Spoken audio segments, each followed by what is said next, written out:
Welcome to the Slop Temple. We pray this video helps. You start by unlocking your Oppo and opening settings. This moves you straight into control. Next, tap battery so you can see current state and options. Battery saver often shows as a moon or shield icon. Once there, make sure you're on the main battery page. You need access to the power management toggles. If your phone requests a passcode or fingerprint, complete it now so you can change system-level settings without interruption. Now, tap Power Saving or Battery Saver to open the specific controls. You want to flip the main toggle off. This immediately restores CPU, refresh rates, and background tasks. If Oppo shows mode options, select Normal or Smart Mode instead of Ultra. That keeps optimizations without aggressive restrictions.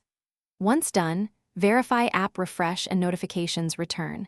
Some services need a quick app restart to reconnect after saving. Finally, confirm the status bar icon disappeared and that app's update in real time. This proves the saver is off.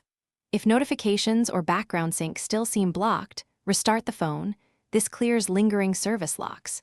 Make sure adaptive battery or auto power rules aren't re-enabling saver. If they are, disable those rules.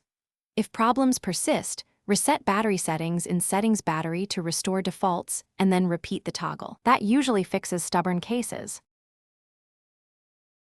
Thanks for watching. Consider subscribing if we helped you.